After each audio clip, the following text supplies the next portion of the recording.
Assalamualaikum warahmatullahi wabarakatuh. Gimana kabarnya anak-anakku sekalian? Semoga di pagi hari ini kalian diberikan kesehatan ya.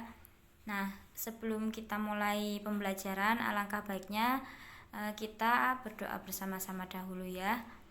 Berdoa dimulai. Doa selesai. Nah, ketemu lagi sama Bu Reni di farmakognosi. Untuk bab selanjutnya kita bahas tentang sediaan galenik. Sebelumnya Ibu akan tetap mengingatkan kalian tentang buku catatan. Untuk yang tidak memiliki buku, jangan pernah bosan untuk mencatat. Karena apa? Karena dengan mencatat setidaknya kalian sudah belajar. Kok bisa? Karena kalian dengan mencatat itu kalian membaca, merekamnya di otak, kemudian ditulis kembali ke buku tulisan kalian masing-masing. Nah, untuk yang sudah mencatat, kalau ada yang berbeda, jangan lupa dicatat di buku catatan kalian masing-masing. Karena kan kalau kalian tidak mencatat, kalian sendiri yang rugi nantinya ya. Oke, kita mulai aja tentang sediaan galenik. Nah, nanti Ibu akan menjelaskan di sini tentang sediaan galenik itu tentang pengertian dan ruang lingkup sediaan galenik. Kemudian pengelompokan sediaan galenik itu apa saja. Nah, sediaan galenik apa saja itu ada 6.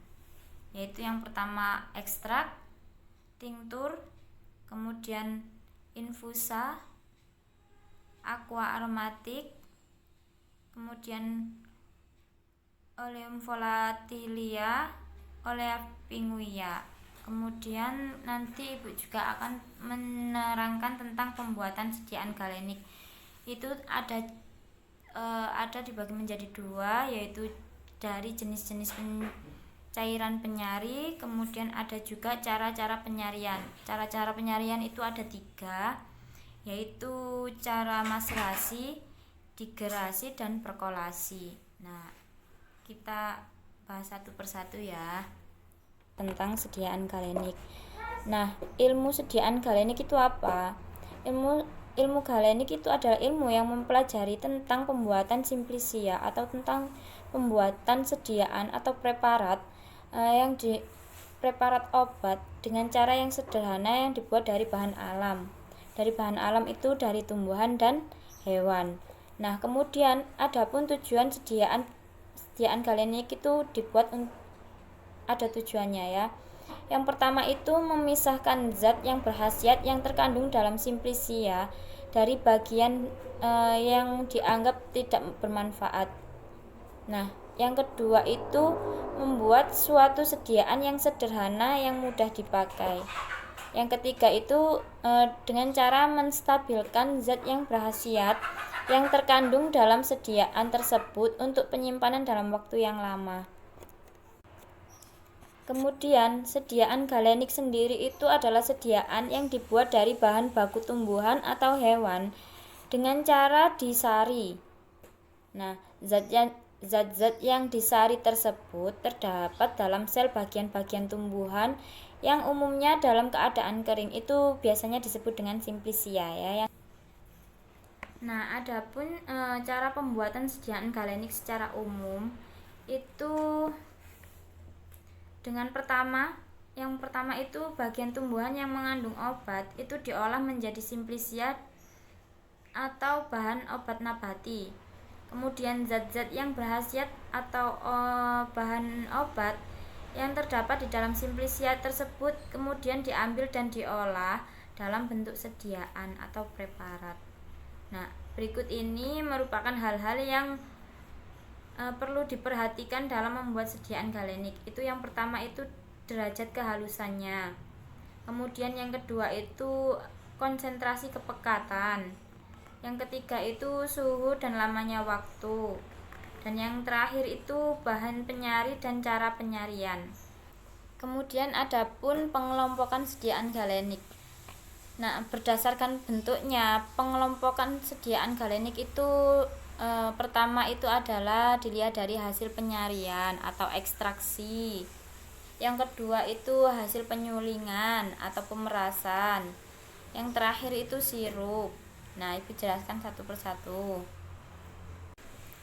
Nah, hasil penyarian atau ekstraksi ini adalah sediaan galenik dalam bentuk hasil penyarian, di antaranya itu ada ekstrak, tinktur atau infusa. Nah, yang kedua itu dari hasil penyulingan atau pemerasan. Nah, sediaan galenika yang berbentuk hasil penyulingan di antaranya itu ada aqua aromatik, ada olea volatilia, ada juga olea pinguia. Nah, yang terakhir itu bentuk sirup. Nah, bentuk-bentuk sediaan galenika ini dipelajari pada bab yang selanjutnya nanti ya. Nah, untuk pembuatan sediaan galenik sendiri itu salah satunya itu dengan cara penyarian atau ekstraksi. Nah, penyarian atau ekstraksi ini adalah cara menyari satu atau lebih zat-zat dari bahan asal yang umumnya ini berkhasiat tersari dalam keadaan tidak berubah. Nah, istilah ekstraksi ini digunakan untuk penyarian zat-zat dari bahan asal yang menggunakan cairan penyari atau pelarut. Kemudian kriteria cairan penyari yang baik itu ada beberapa, ada 7. Cairan yang akan digunakan untuk menyari harus diperhitungkan dengan benar. Untuk menentukan cairan penyari tersebut harus memperhatikan beberapa faktor. Nah, faktornya itu ada beberapa, yaitu pertama itu kelarutan zat-zat dalam menstrum. Yang kedua itu cairan penyari tersebut tidak menyebabkan zat-zat yang berkhasiat rusak atau tidak menimbulkan hal-hal yang tidak dikehendaki. Misalnya menimbulkan perubahan warna, pengendapan atau hidrolisis. Kemudian harganya yang terjangkau dan jenis preparat yang akan dibuat. Nah, cairan penyari yang baik itu harus memenuhi kriteria.